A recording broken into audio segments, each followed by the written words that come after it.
Hello, what's up everyone? This is KG. Papunta ako ngayon sa City Hall of Panabo kasi may food park na naman. Ika-25th araw ng Panabo na. Tara, samahan nyo ako sa loob. So makikita nyo pagpasok nyo dito, may nakalagay na food park. Very aesthetic and very Instagrammable. Mukhang pinaghandaan nila kasi 30 days sila dito guys. From March 1 to March 31. At eto yung second day nila ngayon. Yung opening nila hindi ako nakapunta kasi ang daming tao kasi nag-concert yung The Who Ones na band. Tsaka pwede ka mag-picture-picture dito guys. Ang ganda ng lightning nila. Tara, samahan nyo ako sa loob kasi gutom na ako na maghanap ako ng pagkain ko. So it's second day ngayon guys. So pagpasok ko dito wala masyadong tao. Maraming mga upuan available. Tsaka marami din mga food na bago na hindi ko pa natikman. Gusto ko talaga pag andito sila sa City Hall mag food park kasi ang laki ng space nila dito. Pero guys, believe me, ilang beses na ako naka-vlog dito. Pag pupunta ka dito ng weekend, ang daming tao. Wala ka talagang mauupuan. Kung hindi sisingit ka na lang sa iba. Tsaka guys, itutour ko muna kayo, lilibot muna tayo at maghanap tayo ng mga food na pwede nating kainin.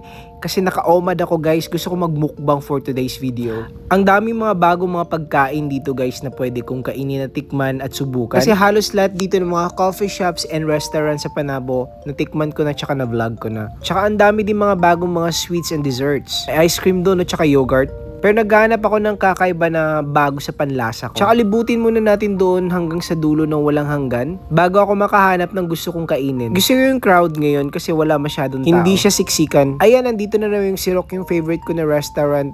Bukod sa friend ko yung may-ari, masarap talaga at mura lang. Pero babalik ako dyan mamaya. Maghahanap muna ako ng pwede ko pang kainin. Lilibutin muna natin para for the next day, alam natin kung ano na naman kakainin natin. So ipa-fast forward ko na para hindi masyadong mataas yung video. So, nakikita nyo naman yung mga restaurant dito, diba? May lechon belly, andito din yung Nabo, yung favorite restaurant ko. Tsaka yung iba medyo bago sa akin, hindi ko pa masyado silang kilala.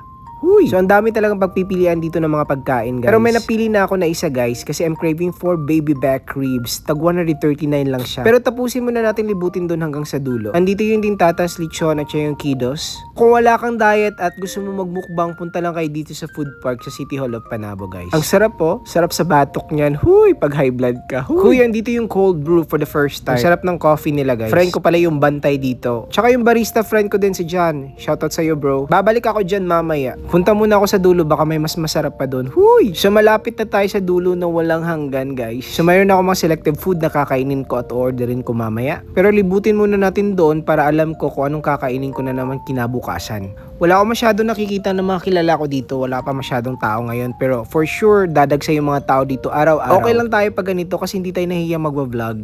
Kasi pag maraming tao nahihiya ako guys, low-key lang kasi ako. Huy! So ayan na, ito yung napili ko. Yung baby back ribs na 139 pesos lang. Ito yung pinakamura na baby back ribs na nakita ko at na-order ko guys. Kasi usually sa mga restaurants, nasa 359, 259 yung baby back ribs. Ito yung 139. Medyo maliit lang yung serving guys, pero on diet naman. Lulutuin muna daw nila, so maghihintay ako na ilang minutes. Ayan no, nagkikrave din ako ng mga ganyang Korean street foods. Then may mga fresh juices din sila doon. Tsaka eto talaga pag wala kang diet tsaka wala kang high blood, ang sarap nito guys. Nakapag-decide na ako ng drinks ko dito ako sa cold brew.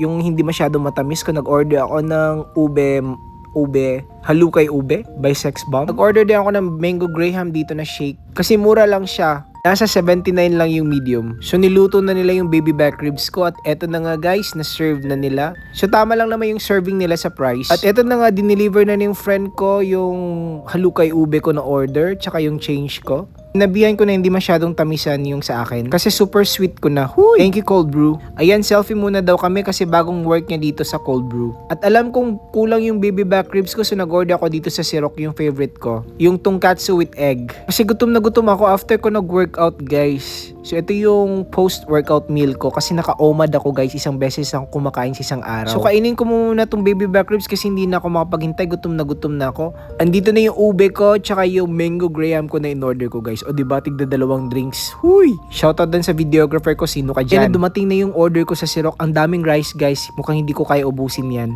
Nag-order din ako ng potato stick. Ito yung kinain ko for today's video. Ang sarap niyan, 40 pesos lang yan. Pero mukhang hindi ko kaya ubusin nata to. Pero habang kumakain ako, may nakita kong cute na baby tsaka cute na tito. Huy! Sino ka dyan? Guys, kung gusto mo di mag-chill dito guys, mayroon din silang live band dito everyday. So Panabo once, punta na kayo dito sa food park. So yun lang, see you guys again next vlog. Bye-bye!